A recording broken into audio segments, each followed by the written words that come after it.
तुम तो ठहरे परदेसी,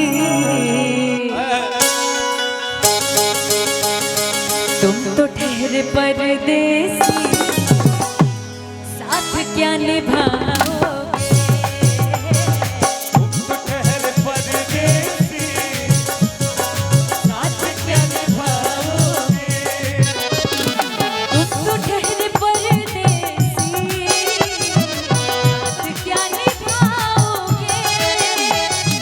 तुम तो ठहरे परदेसी, साथ क्या निभाओगे? सुबह पहली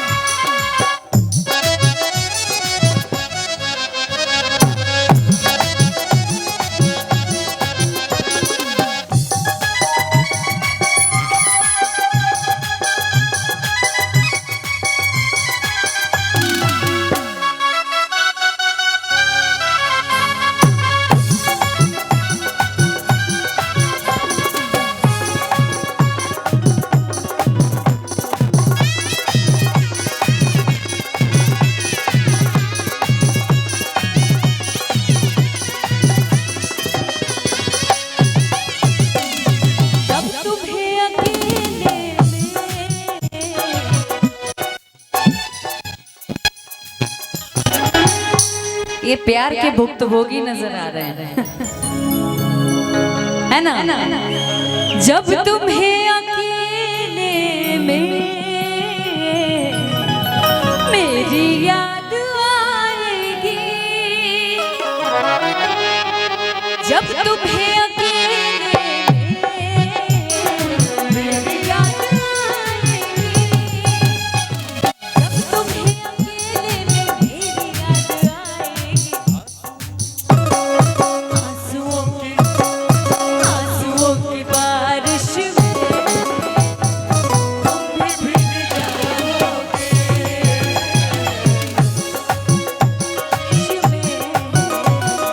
साथ क्या निभाओगे? तुम तो ठहरे परदेसी, साथ क्या निभाओगे?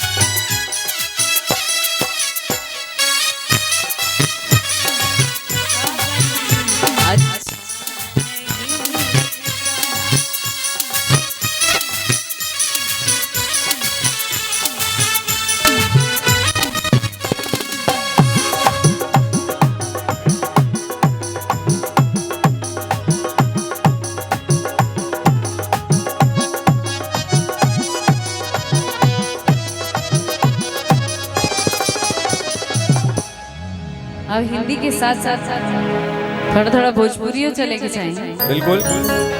कि पागल अमरुधिया पा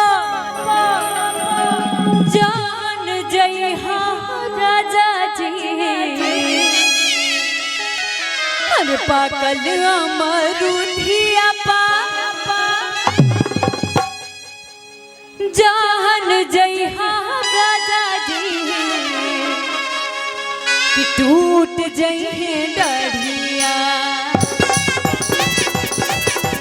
टूट जइहे डढ़िया, लटक जइबा राजा जी, टूट जइहे डढ़िया, लटक जइबा राजा जी, टूट जइहे डढ़िया, चढ़ही में गछिया छटक जइबा राजा जी, चढ़ही में गछिया छटक जइबा राजा जी,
हर घर में का एगो बात बा कि रात बलमुआ दिहले गारी हो तरकारी के बिना।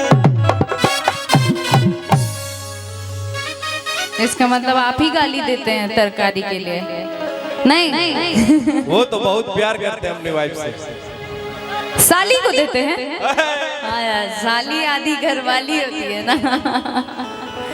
कि राते बलमुआ दिहले गारी हो तरकारी के बिना ना। पर ऐसे चलेगा नहीं। आप लोग, मुझे ऐसा लग रहा है बहुत कंट्रोल कर रहे हो खुद के, है ना? ऐसा लग रहा है खड़े हुए कि नहीं हुए, अंदर से डांस आ रहा है लेकिन कर नहीं रहे हो। क्यों ऐसे कर रहे हो? थोड़ा प्रतिष्ठा के चक्कर में क्या? अरे छोड़ दी, इतना शुभ मौका पे आयल बनी जा, छोड़ दीजिए प्रतिष्ठा भाई, एकदम खुल के एंजॉय करिए। आज जश्न की रात है क्या? कि गारी दिहले तो सार में मार दिहले, कि गारी दिहले तो सार में मार दिहले, कि सासू दिहले खूब ललकारी।